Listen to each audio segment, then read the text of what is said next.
मन आणि त्याची शक्ती, मनाचं सामर्थ्य. युगानुयुगे माणसाचा अलौकिक शक्तीवर विश्वास असल्याचं सर्व जगभर आपल्याला आढळून येतं आणि अद्भुत अशा अनेक गोष्टी आपण सगळ्यांनी ऐकलेल्या आहेत. आपल्यापैकी पुष्कळांना त्याचा प्रत्यक्ष अनुभव आला असेल. माझ्या प्रत्यक्ष अनुभवाला आलेल्या काही सत्य घटना आपल्याला सांगून मी या विषयाचा आरंभ करीन. एकदा मी एका माणसाविषयी असं ऐकलं की जर कोणी माणूस आपल्या मनात काही प्रश्न धरून त्याच्याकडे गेला तर तो माणूस त्याची ताबडतोब उत्तरं देतो. आणि मला असंही सांगण्यात आलं की तो भविष्य कथनही करतो. माझ्या मनात उत्सुकता निर्माण झाली आणि काही मित्रांना बरोबर घेऊन मी त्याला भेटायला गेलो. आमच्यापैकी प्रत्येकाला काही ना काही प्रश्न विचारायचे होते आणि चुका होऊ नयेत म्हणून आम्ही आमचे प्रश्न लिहून काढले आणि खिशात ठेवले. आमच्यापैकी एकाला पाहिल्याबरोबर त्या माणसाने आमचे कोणते प्रश्न होते ते सांगितलं आणि त्यांची उत्तरं दिली. त्याने नंतर कागदाच्या एका तुकड्यावर काहीतरी लिहिलं, तो गुंडाळला आणि त्याच्या मागच्या बाजूला मला सही करायला सांगितलं. आणि तो मला म्हणाला, हा कागद वाचू नका, तो आपल्या खिशात ठेवा. मी पुन्हा मागेपर्यंत तो तसाच राहू द्या. आमच्यापैकी प्रत्येकाला त्याने असंच करायला सांगितलं. भविष्य काळात आमच्या बाबतीत काय घडेल त्याचंही त्यांनी कथन केलं आणि नंतर तो म्हणाला, आता तुम्हाला वाटेल त्या भाषेतील एखादा शब्द किंवा वाक्य मनात धरा. त्याला न येणाऱ्या संस्कृत भाषेमधलं एक लांब लचक वाक्य मी मनात धरलं. तो म्हणाला, आता तो कागदाचा तुकडा तुमच्या खिशातून बाहेर काढा. आणि आश्चर्याची गोष्ट ही की ते संस्कृत वाक्य त्या कागदावर लिहिलेलं होतं. 1 तास अगोदर त्यांनी ते लिहिलेलं होतं. आणि त्यावर पुढील शेहरा लिहिला होता की मी जे हे लिहिलेलं आहे त्याला अनुसरून हा माणूस हेच वाक्य मनात आणेल. आणि तेच वाक्य मी मनात धरलं होतं. आमच्यापैकी दुसऱ्या एकाला असाच एक कागदाचा तुकडा दिलेला होता. त्यावर त्याची सही होती. त्याने तो आपल्या खिशात ठेवलेला होता.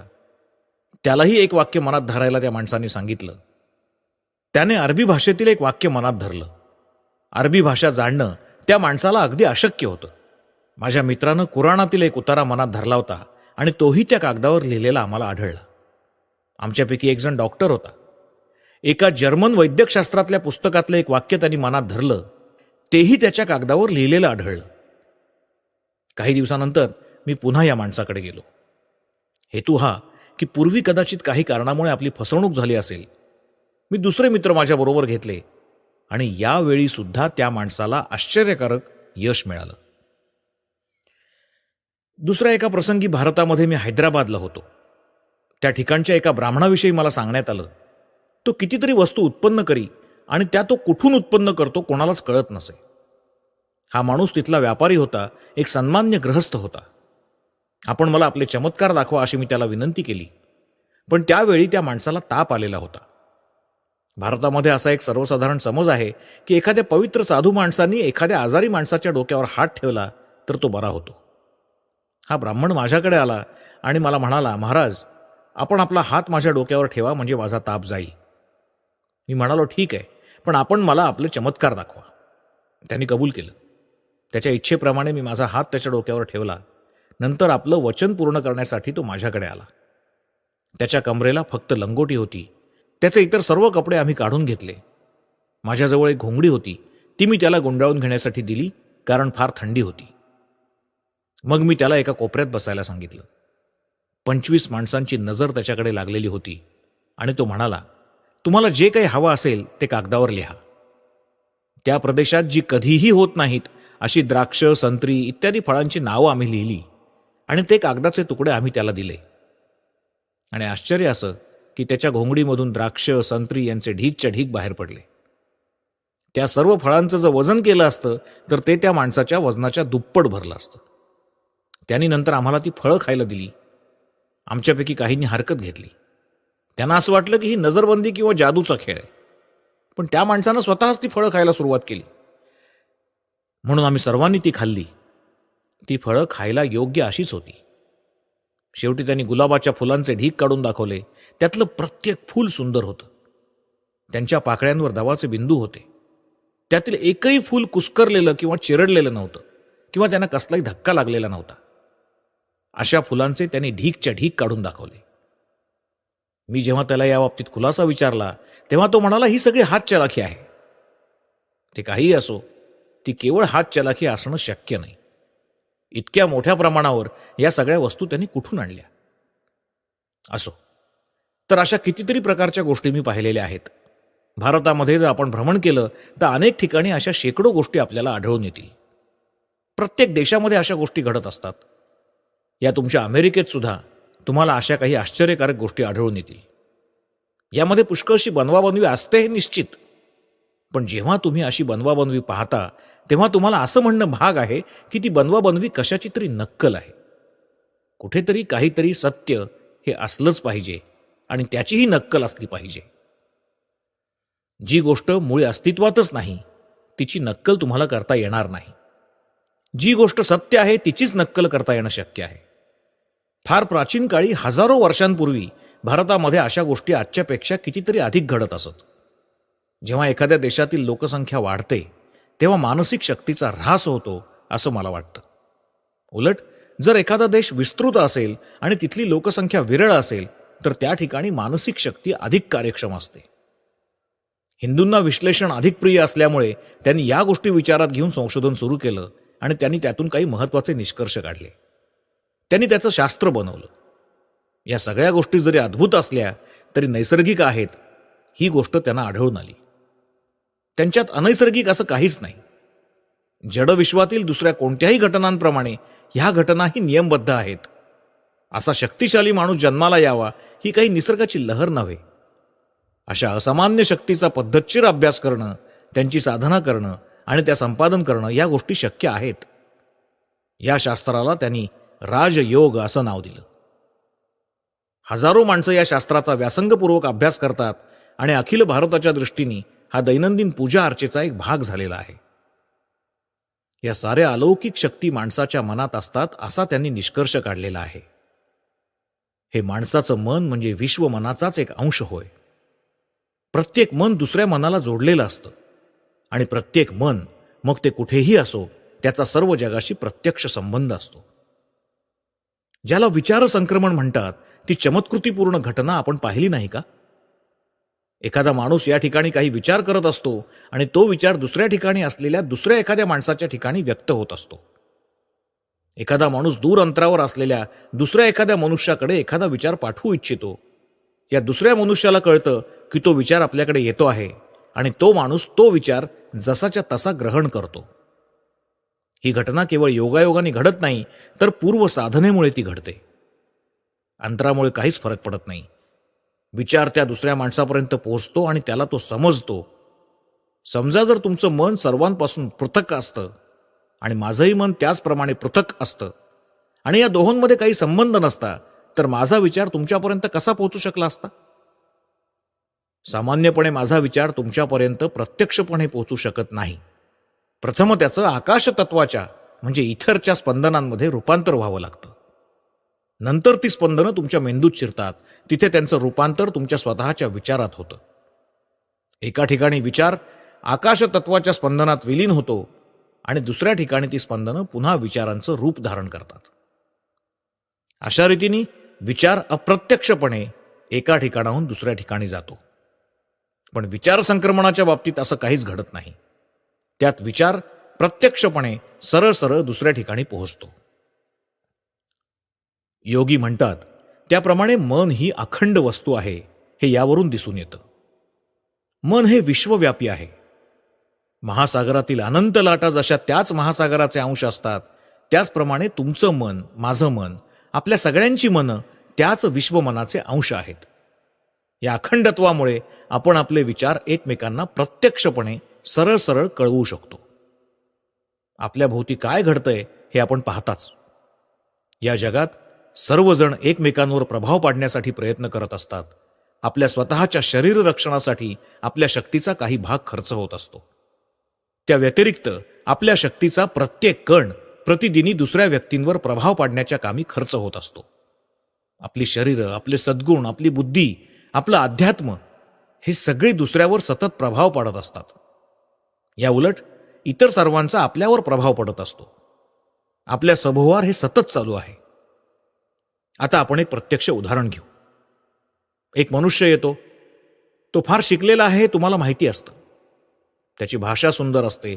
तो तासन तास तुमच्यापाशी बोलतो, पण तुमच्यावर काहीच प्रभाव पाडू शकत नाही. दुसरा एखादा माणूस येतो. तो थोडेसे शब्द उच्चारतो, पण ते व्यवस्थित मांडलेले किंवा व्याकरणशुद्ध नसतात. असं असूनही तो तुमच्यावर खूप प्रभाव पाडतो.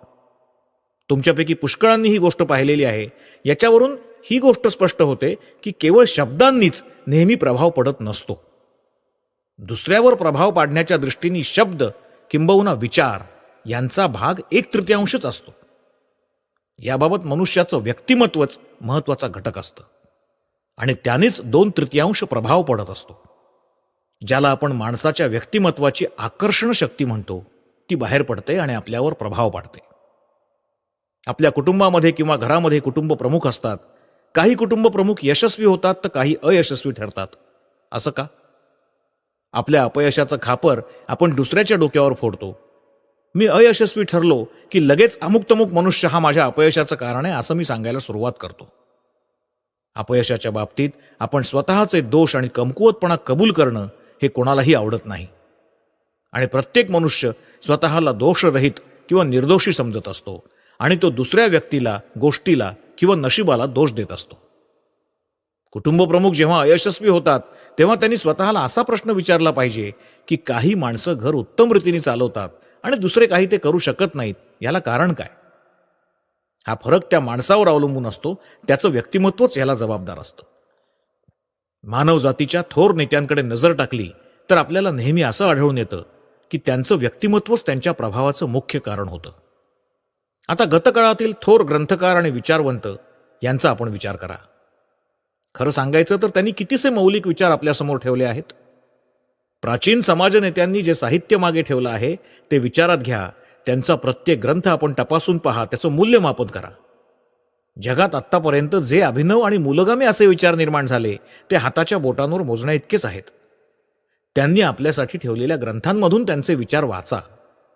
हे ग्रंथकार आपल्याला काही फार महान वाटत नाहीत, पण तरी ते त्यांच्या त्यांच्या काळात फार महान होते हे आपल्याला माहिती आहे.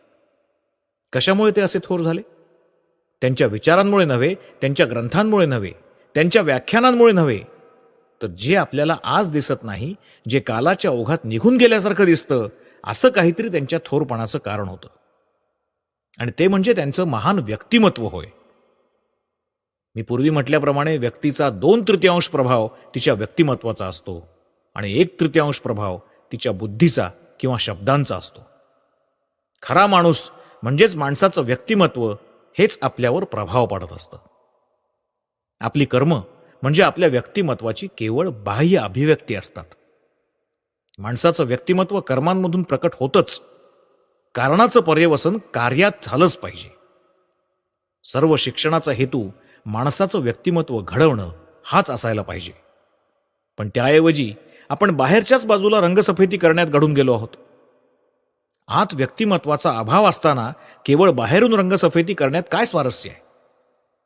सर्व शिक्षण वळणाचं ध्येय आणि कार्य माणसाचा विकास घडवून आणणं हे आहे.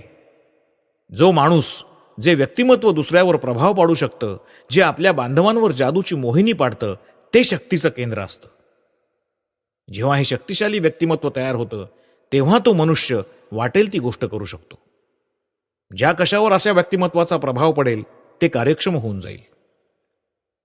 आपल्याला असं आढळून येईल की ही गोष्ट जरी खरी असली तरी आपल्याला माहीत असलेल्या कोणत्याही भौतिक सिद्धांताच्या आधारानं ती स्पष्ट करता येणार नाही. रसायनशास्त्र किंवा पदार्थविज्ञानशास्त्र यांच्या ज्ञानाच्या आधारावर आपल्याला ही गोष्ट कशी स्पष्ट करता येणार? कितीसा प्राणवायू, हायड्रोजन, कार्बन, निरनिराळ्या अवस्थातील किती अणु, परमाणू किंवा पेशी या आश्चर्यकारक व्यक्तिमत्वाचं स्पष्टीकरण करू शकतील? तरी देखील हे व्यक्तिमत्व सत्य आहे हे आपल्याला माहिती आहे. इतकंच नव्हे तर ते मानवाचं सत्य स्वरूप आहे. तेच जगत असतं, चालत असतं, काम करत असतं, प्रभाव पाडत असतं, आपल्या बांधवांना प्रेरणा देत असतं आणि व्यक्तीच्या मृत्यूबरोबरच ते निघूनही जात असतं. त्या व्यक्तीची बुद्धी, तिचे ग्रंथ, तिचं कार्य या सगळ्या गोष्टी त्या व्यक्तीच्या व्यक्तिमत्वाचे केवळ अवशेष आहेत. याचा विचार करा. थोर धर्माचार्य आणि महान तत्वज्ञ यांची तुलना करा.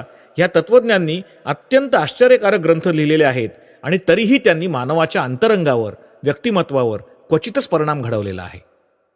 उलट पक्षी धर्माचार्यांनी आपल्या जीवनात आपापल्या देशाला पूर्णपणे हलवून सोडलेला आहे. त्यांच्या व्यक्तिमत्वामुळेच हा फरक झालेला आहे. तत्वज्ञांच्या बाबतीत व्यक्तिमत्वाचा प्रभाव अत्यंत अल्प असतो, तर थोर धर्मसंस्थापकांच्या बाबतीत तो फार प्रचंड असतो. तत्वज्ञाच्या व्यक्तिमत्वाचा केवळ बुद्धीवर प्रभाव पडतो, तर धर्मसंस्थापकाच्या व्यक्तिमत्वाचा प्रभाव संपूर्ण जीवनावर पडतो. पहिली क्रिया ही साधी रासायनिक क्रिया आहे. त्या ठिकाणी काही रासायनिक घटक एकत्र येतात, त्यांचा हळूहळू संयोग होतो आणि योग्य परिस्थितीमध्ये त्यातून एक तर प्रकाश उत्पन्न होईल किंवा तो उत्पन्न होणारही नाही. पण दुसरी क्रिया ही मशालीच्या क्रियेसारखी आहे. ही मशाल एकामागून दुसरा दिवा शीघ्र गतीने पेटवत जाते. या व्यक्तिमत्वाचा विकास साधणारे सिद्धांत आपण शोधून काढले आहेत, असा योगशास्त्राचा दावा आहे. या नियमांच्या आणि पद्धतीचा लक्षपूर्वक अभ्यास करून कोणीही आपल्या व्यक्तिमत्वाचा विकास करू शकतो आणि ते प्रभावी करू शकतो. ही एक व्यवहार्य अशी महत्वाची गोष्ट आहे आणि सर्व शिक्षणाचं रहस्य त्यातच आहे. जगात सर्वांना उपयोगी पडण्यासारखी ही गोष्ट आहे. स्वतःचं व्यक्तिमत्व प्रभावी बनवणं ही गृहस्थ, गरीब, श्रीमंत, व्यापारी, धार्मिक अशा प्रत्येक माणसाच्या जीवनातील फार महत्वाची गोष्ट आहे. आपल्याला ठाऊक असलेल्या भौतिक सिद्धांतांच्या पलीकडे दुसरे काही सूक्ष्म स्वरूपाचे सिद्धांत आहेत. भौतिक विश्व, मानसिक विश्व, आध्यात्मिक विश्व अशा निरनिराळ्या स्वतंत्र सत्ता आहेत असा याचा अर्थ नाही. जे काही आहे ते एकच आहे. एकच सत्ता अस्तित्वात आहे. आपल्याला असं म्हणता येईल की अधिकाधिक सूक्ष्म होत जाणारी ही एक वस्तू आहे. सगळ्यात स्थूल भाग या भौतिक विश्वात आहे. तो अधिकाधिक सूक्ष्म होत जातो. त्याच्या अतिसूक्ष्म भागाला आपण आत्मा असं म्हणतो आणि त्याच्या अत्यंत स्थूल भागाला आपण शरीर असं म्हणतो. जे पिंडी तेच ब्रह्मांडी. आपलं हे विश्व अशाच प्रकारचं आहे. ते बाह्यतः स्थूल असून अधिकाधिक सूक्ष्म होत गेलं आहे आणि शेवटी ते ईश्वर स्वरूप बनलेलं आहे. आपल्याला देखील ही गोष्ट माहिती आहे की महान शक्ती ही सूक्ष्मामध्ये आहे, स्थूलामध्ये नाही. एखादा मनुष्य फार मोठं वजन उचलताना आपण पाहतो. त्याचे स्नायू फुगतात. त्याच्या सर्व देहावर पडलेल्या ताणाच्या खुणा आपल्याला दिसतात. आपली अशी समजूत होते की स्नायूंमध्ये खूप शक्ती आहे. पण बारीक तंतूंसारखे जे अनेक मज्जातंतू असतात त्यांमुळे या स्नायूंना शक्ती प्राप्त होत असते. ज्या क्षणी स्नायूंपर्यंत पोहोचणारा एखादा तंतू तुटतो त्या क्षणी हे स्नायू कार्य करण्यास असमर्थ ठरतात. हे बारीक तंतू याहीपेक्षा सूक्ष्म अशा वस्तूंपासून शक्ती संपादन करतात. ती सूक्ष्म वस्तू पुन्हा तिच्याही पेक्षा सूक्ष्म अशा वस्तूपासून म्हणजेच विचारापासून शक्ती ग्रहण करते आणि ही प्रक्रिया सतत चालू राहते. म्हणून जे सूक्ष्म आहे तेच शक्तीचं अधिष्ठान आहे. स्थूल पदार्थाची हालचाल आपल्याला दिसते, पण सूक्ष्म वस्तूंची हालचाल आपल्याला दिसत नाही. जेव्हा एखादी स्थूल वस्तू हलते तेव्हा ती आपल्याला हलताना दिसते आणि स्वाभाविकपणे हालचालीचा संबंध स्थूल वस्तूशी आहे अशी आपली कल्पना होते. पण खरं बोलायचं तर सर्व शक्ती ही सूक्ष्मातच आहे. सूक्ष्मातील गती आपल्याला दिसत नाही. कदाचित याचं कारण असं असू शकेल की ही गती इतकी द्रुत असते की ती आपल्या डोळ्यांना दिसत नाही. पण एखाद्या शास्त्रीय संशोधनाद्वारे या सूक्ष्म शक्तीचा जर आपल्याला परिचय झाला तर ही शक्ती सर्व अभिव्यक्तीचं कारण असल्यामुळे सर्व व्यक्त विश्व आपल्या नियंत्रणाखाली येईल. तलावाच्या तळापासून एक लहानसा बुडबुडा वर येतो. तो वर येत असताना आपल्याला दिसत नाही, पण तो जेव्हा पृष्ठभागावर येऊन फुटतो तेव्हाच तो आपल्याला दिसतो. त्याचप्रमाणे विचार बहुतांशी विकसित झाल्यावर किंवा त्याचं कृतीत रूपांतर झाल्यावर ते आपल्याला कळतात. आपण नेहमी अशी तक्रार करतो की आपल्या कृतीवर आपला ताबा राहत नाही, विचारांवरही ताबा राहत नाही. पण तो राहणार कसा? जर सूक्ष्म गतीचं, हालचालीचं आपल्याला नियंत्रण करता आलं, विचाराच्या मुळाशी जाऊन विचार विकसित होण्यापूर्वी किंवा त्याचं कृतीत रूपांतर होण्यापूर्वी जर आपण तो नियंत्रित करू शकलो तरच या सर्वांवर आपण ताबा मिळवू शकू.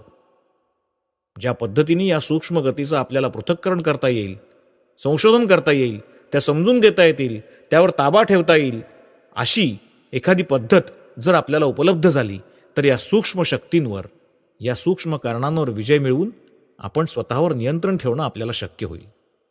आणि ज्या माणसाचा स्वतःच्या मनावर पूर्ण ताबा असतो त्याचा निश्चितच इतरांच्या मनावर ताबा राहू शकतो. त्यामुळे पवित्र आणि नीतिमत्ता ही सर्वदा धर्मांची उद्दिष्ट मानली गेली आहेत. शुद्ध अंतःकरणाचा आणि सदाचारी माणूस स्वतःवर ताबा ठेवत असतो. सर्वांची मनं सारखीच असतात, कारण ती एकाच विश्वमनाचे भाग आहेत. मातीच्या एका ढेकळाचं स्वरूप ज्यानं जाणलं त्यांनी विश्वातील सर्व मातीचं स्वरूप ओळखलं.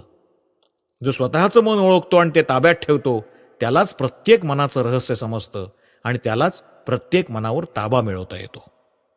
या सूक्ष्म कारणांवर जर आपण ताबा मिळवला तर आपली कितीतरी भौतिक दुःख दूर होऊ शकतील. या सूक्ष्म गतीवर जर आपण प्रभुत्व मिळवलं तर आपली कितीतरी काळजी दूर होईल. तसंच या सूक्ष्म शक्तीचं जर आपण नियंत्रण करू शकलो तर कितीतरी प्रकारचं अपयश आपल्याला टाळता येईल. ही आहे सूक्ष्मावर ताबा मिळवण्याची उपयुक्तता.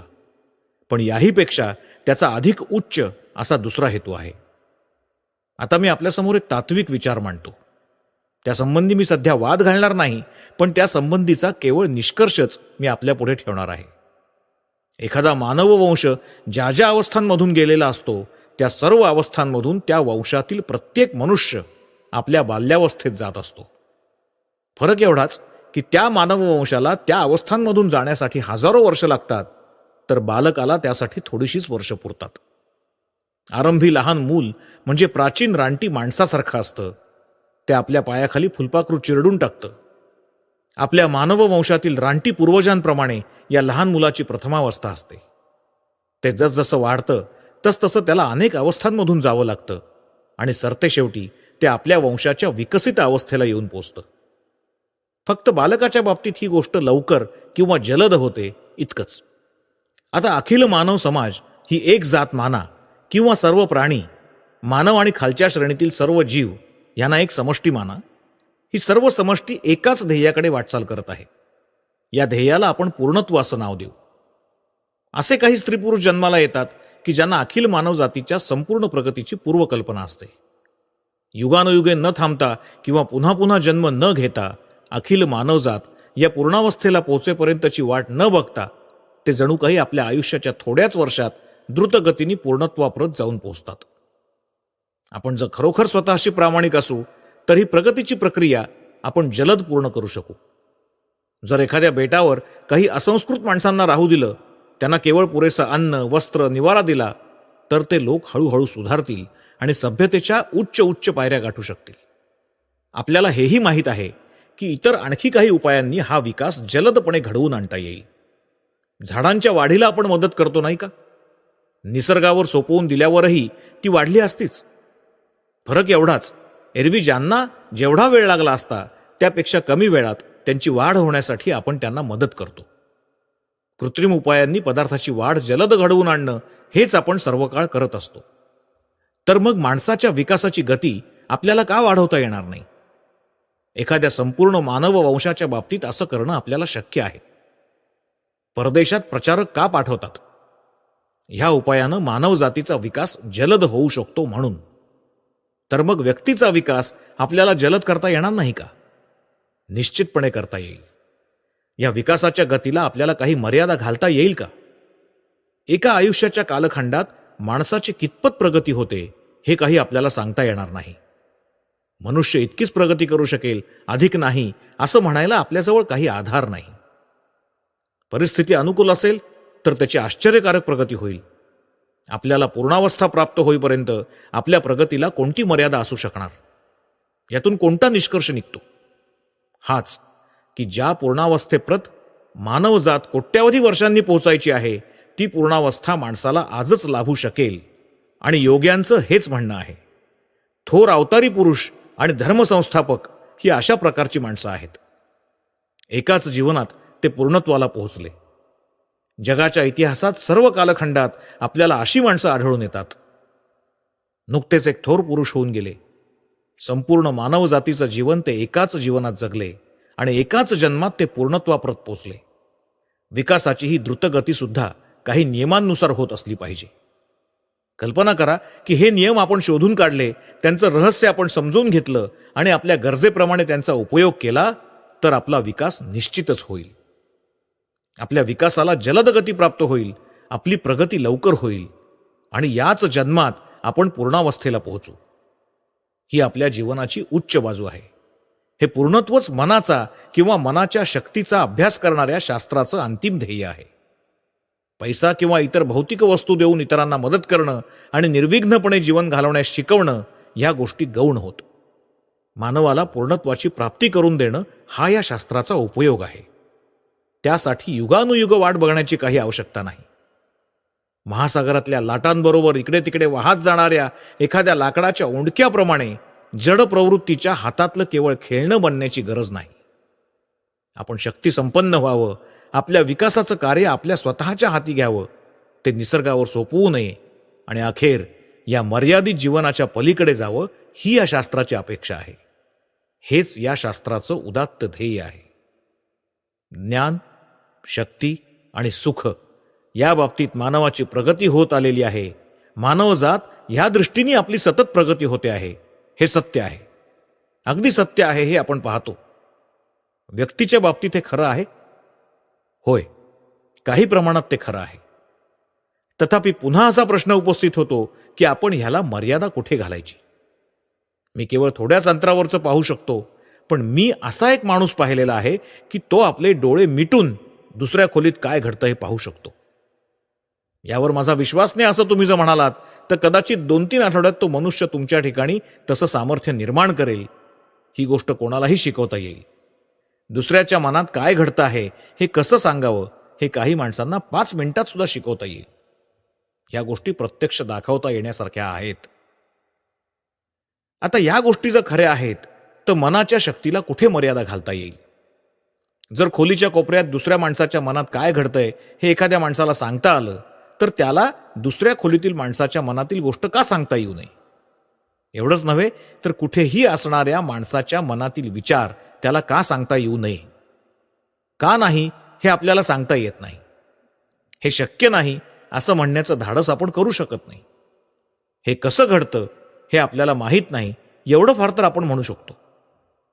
अशा प्रकारच्या गोष्टी शक्य नाहीत असं म्हणण्याचा हक्क भौतिक शास्त्रज्ञांना नाही. आम्हाला कळत नाही एवढंच त्यांना म्हणता येईल. कोणत्याही शास्त्राला काही घटनांची माहिती गोळा करावी लागते, त्यावरून सामान्य नियम बनवावे लागतात, सिद्धांत शोधावे लागतात आणि सत्यकथन करावं लागतं. एवढं शास्त्राचं काम आहे. पण सत्य घटनाच जर आपण नाकारल्या, तर आपल्याला शास्त्र कसं बनवता येईल? मनुष्य किती शक्ती संपादन करू शकेल याला काही मर्यादा नाही. भारतीय मनाचं असं वैशिष्ट्य आहे की एखाद्या गोष्टीबद्दल त्याला आवड उत्पन्न झाली की त्यात ते सर्वस्वी घडून जातं आणि इतर गोष्टींची ती उपेक्षा करतं. भारतामध्ये किती शास्त्रांचा उगम झाला हे आपण जाणताच. गणिताचा आरंभ तिथे झाला.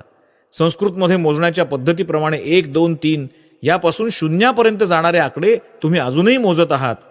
तुम्हाला हेही माहिती आहे की बीजगणिताची सुरुवात भारतात झाली.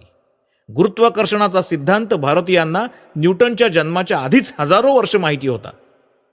हे वैशिष्ट्य आपण लक्षात घ्या.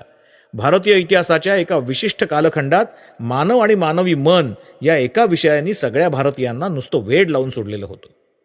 आणि त्याची मोहिनी इतकी जबरदस्त होती, त्याचं आकर्षण इतकं तीव्र होतं, याचं कारण असं की आपलं अंतिम ध्येय गाठण्याचा हा सर्वात सोपा मार्ग आहे असं त्यांना वाटत होतं. त्या काळात भारतीयांची अशी खात्री होऊन चुकली की काही विशिष्ट नियमांनुसार मन वाटेल ती गोष्ट करू शकतं. याचा परिणाम असा झाला की मनाचं सामर्थ्य हा त्यांच्या अभ्यासाचा मोठा विषय झाला.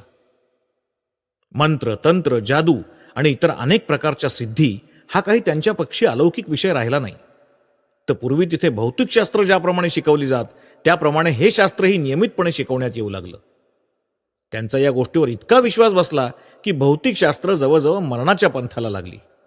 त्यांच्या मनापुढे एवढी एकच गोष्ट सतत उभी राहिली. निरनिराळ्या पंथाच्या योग्यांनी अनेक प्रकारचे प्रयोग सुरू केले. काहींनी प्रकाशासंबंधी प्रयोग केले.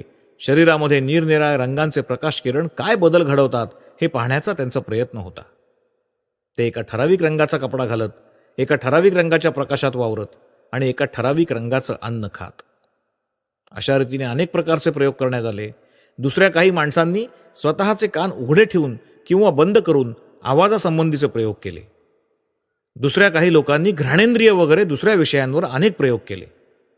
या सगळ्या प्रयोगांचा हेतू हा होता की वस्तूंचं मूळ कारण समजावं, त्यांच्या सूक्ष्म अंगांचा परिचय व्हावा आणि त्यांच्यापैकी काही लोकांनी खरोखर अत्यंत आश्चर्यकारक सामर्थ्य प्रकट केलं. त्यांच्यापैकी अनेक जण हवेत तरंगण्याचा, आकाशातून उड्डाण करण्याचा प्रयत्न करत होते. पाश्चात्य देशातल्या एका फार मोठ्या पंडितांकडून ऐकलेली एक गोष्ट मी आपल्याला सांगतो. त्यांना ही गोष्ट सिलोनच्या गव्हर्नरांनी सांगितलेली होती. या गव्हर्नरांनी तो प्रयोग प्रत्यक्ष पाहिला होता. तिरकस काठ्या बांधून तयार केलेल्या एका स्टूलवर एका मुलीला मांडी घालून बसवण्यात आलं. थोडा वेळ बसून झाल्यावर त्या जादूगारांनी या काठ्यांपैकी एक एक काठी काढायला सुरुवात केली आणि त्या सर्व काठ्या काढून झाल्यावर ही मुलगी हवेत तरंगू लागली. गव्हर्नरांना वाटलं की त्यांना काही नजरबंदी झाली असावी, म्हणून त्यांनी आपली तलवार बाहेर काढली आणि जोराने त्या मुलीच्या पायाखालून फिरवली. पण त्या ठिकाणी काहीही नव्हतं. आता सांगा, हे काय होतं? ती जादू नव्हती किंवा त्यात अलौकिक असं काही नव्हतं, आणि हेच त्याचं वैशिष्ट्य होतं. अशा गोष्टी घडत नाहीत असं भारतातील कोणताही माणूस म्हणणार नाही. हिंदूंना ही एक सामान्य गोष्ट वाटते. शत्रूशी युद्ध करताना हिंदू लोक नेहमी काय म्हणतात हे आपल्याला माहितीये? अहो, आमच्यापैकी कोणीतरी एक योगी पुढे होईल आणि शत्रूला बाहेर हाकलून देईल. भारतीयांचा असा दृढ विश्वास आहे, हातात किंवा तलवारीत काय शक्ती आहे? सर्व शक्ती आत्म्यातच आहे. ही गोष्ट जर खरी असेल तर आत्यंतिक प्रयत्न करायला मनाला हे पुरेसं प्रलोभन आहे. इतर शास्त्रांमध्ये फार मोठं यश मिळवणं जसं अत्यंत कठीण आहे, तसंच या शास्त्राच्या बाबतीतही ते कठीण आहे. या शास्त्राच्या बाबतीत तर ते अधिक कठीण आहे. तथापि बऱ्याच लोकांना असं वाटतं की या शक्ती सहज संपादन करता येतील. संपत्ती संपादन करायला तुम्हाला किती वर्ष लागतात त्याचा विचार करा. विद्युतशास्त्र, यंत्रशास्त्र शिकायला किती वर्ष लागतात? आणि ही शास्त्र शिकल्यानंतर सबंध आयुष्यभर तुम्हाला परिश्रम करावे लागतात. दुसरी गोष्ट अशी की ही अन्य शास्त्र हालचाल न करणाऱ्या स्थिर अशा वस्तूंचा अभ्यास करतात. आपल्याला खुर्चीचं पृथक्करण सहज करता येतं, कारण खुर्ची आपल्यापासून पळून जाऊ शकत नाही. पण हे शास्त्र मनोव्यापाराचा अभ्यास करतं. मन हे सर्वदा भ्रमण करत असतं. ज्या क्षणी आपण त्याचा अभ्यास करायचा प्रयत्न करतो त्या क्षणी ते आपल्या हातून निसटतं. या क्षणी मनाची एक स्थिती असते, दुसऱ्या क्षणी कदाचित ती एकदम बदलते. सदा सर्वदा मनात परिवर्तन घडत असतं. या नित्य परिवर्तनामध्येच त्याचा अभ्यास करावा लागतो. ते समजून घ्यावं लागतं, त्याचं आकलन करावं लागतं आणि त्याला ताब्यात आणावं लागतं. मग हे शास्त्र किती कठीण असेल याचा तुम्ही विचार करा. त्यासाठी खूप अभ्यासाची गरज आहे. काही लोक मला असं विचारतात की या शास्त्राचे प्रत्यक्ष धडे मी का देत नाही? कारण ही साधीसुधी गोष्ट नाही. मी या व्यासपीठावर उभा राहून आपल्यासमोर बोलत आहे. आपण घरी जाता आणि आपल्याला आढळून येतं की याचा काही फायदा नाही. मलाही त्याचा काहीच फायदा नसतो. मग तुम्ही म्हणता की हे सगळं व्यर्थ आहे. असं होण्याचं कारण हे की तुम्हाला ते व्यर्थ ठरवायचं असतं. मला या शास्त्राची फारच थोडी माहिती आहे, पण जे थोडंसं ज्ञान मी संपादन केलं त्यासाठी मी आयुष्याची 30 वर्ष खर्च केलेली आहेत. आणि जे थोडंसं मला समजलेलं आहे ते लोकांना गेली 6 वर्ष मी सांगत आलेलो आहे. ते शिकायला मला 30 वर्ष लागली. 30 वर्ष मी कठोर परिश्रम केले. 24 तासांपैकी 20 तास मी कधी कधी त्याचा अभ्यास केला. सबंध रात्रीत कधी कधी तर मी फक्त 1 तास झोपलो असेन. काही वेळा मी सर्व रात्रभर अभ्यास केला. केव्हा केव्हा मी अशा ठिकाणी राहिलो की त्या ठिकाणी आवाज क्वचितच ऐकू यायचा. श्वासाचा सुद्धा आवाज क्वचितच कानी पडायचा. कित्येक वेळा मला गुहेमध्ये राहावं लागलं. या गोष्टींचा विचार करा. असं असूनही मला हे शास्त्र फारच थोडंसं माहिती आहे. किंबहुना ते काहीच माहीत नाही असं म्हटलं तरी चालेल. या शास्त्राचं फारच थोडं ज्ञान मला झालेलं आहे. मी त्याला नुसता स्पर्श केलाय असं म्हणता येईल. पण माझी खात्री आहे की हे शास्त्र सत्य आहे. ते अपार आहे आणि आश्चर्यकारक आहे. आता जर तुमच्यापैकी कोणाला खरोखरच या शास्त्राचा अभ्यास करायचा असेल तर त्यांनी मनोनिग्रहाने सुरुवात करायला पाहिजे. कोणत्याही धंद्यामध्ये जितका मनोनिग्रह लागतो तितक्या किंबहुना त्याहीपेक्षा जास्त मनोनिग्रहाने त्यांनी हा अभ्यास सुरू केला पाहिजे. कोणत्याही धंद्यात किती अवधान ठेवावं लागतं, किती मेहनत घेऊन सतत काम करावं लागतं हे आपण जाणताच. जरी पिता, माता, पत्नी, मुलगा, मुलगी कोणीही मरण पावली तरी व्यवसाय काही थांबत नाही. हृदयामध्ये अत्यंत व्यथा असली तरी व्यवसायाच्या ठिकाणी जाणं भाग पडतं. कामाच्या प्रत्येक क्षणी दारुण यातना होत असल्या तरीही काम करावंच लागतं. ह्याला म्हणतात व्यवसाय. आणि हे योग्य आहे असं आपल्याला वाटतं. ते न्याय्य आहे असं आपण मानतो. कोणत्याही व्यवसायाला जितकी तपश्चर्या आवश्यक आहे त्याहीपेक्षा अधिक या शास्त्राला जरूर आहे. धंद्यामध्ये पुष्कळ माणसं यशस्वी होतात, पण यात मात्र कमी माणसांना यश मिळतं. कारण जी व्यक्ती याचा अभ्यास करते तिच्या मनाच्या विशिष्ट घडणीवर बरंच काही अवलंबून असतं. ज्याप्रमाणे धंद्यामध्ये सर्वांनाच काही गडगंज संपत्तीचा लाभ होत नाही, पण प्रत्येकाला थोडं बहुत मिळतं, त्याचप्रमाणे या शास्त्राच्या अभ्यासात प्रत्येकाला ओझरता अनुभव मिळेलच. त्यामुळे या शास्त्राच्या सत्यतेविषयी त्याची खात्री होईल आणि काही माणसांना या शास्त्राचा पूर्ण अनुभव आलेला आहे या गोष्टीची त्यांना शंका राहणार नाही. ही ह्या शास्त्राची रूपरेषा आहे. हे शास्त्र स्वतः प्रमाण आहे, ते स्वयंप्रकाश आहे. दुसऱ्या कोणत्याही शास्त्राची त्याची तुलना होऊ शकते. दुसऱ्या कोणत्याही क्षेत्रापेक्षा या शास्त्राच्या क्षेत्रात ढोंगी, जादूगार, लबाड लोक अधिक आहेत. का? कारण धंदा जितका अधिक किफायतशीर तितके लबाड लुच्चे लोक त्यात अधिक आढळायचे. पण त्यावरून तो धंदा चांगला नाही हे सिद्ध होत नाही. आणखी एक गोष्ट लक्षात घ्या. या शास्त्रातील अनेक मुद्दे ऐकून घेणं हा एक उत्तम बौद्धिक व्यायाम असेल आणि आश्चर्यकारक गोष्टी ऐकण्यातही एक प्रकारचं बौद्धिक समाधान असेल. पण जर तुमच्यापैकी कोणाला खरोखर यापेक्षा अधिक काही शिकायचं असेल तर केवळ व्याख्यानं ऐकून काम भागण्यासारखं नाही. ती गोष्ट व्याख्यानांद्वारे शिकता येणार नाही. ती प्रत्यक्ष अनुभवाची गोष्ट आहे आणि अनुभवच दुसऱ्याला अनुभव देऊ शकतो. आपणापैकी जर कोणी हे शास्त्र खरोखरच शिकायचा निश्चय केला असेल तर त्याला मदत करायला मला आनंद वाटेल.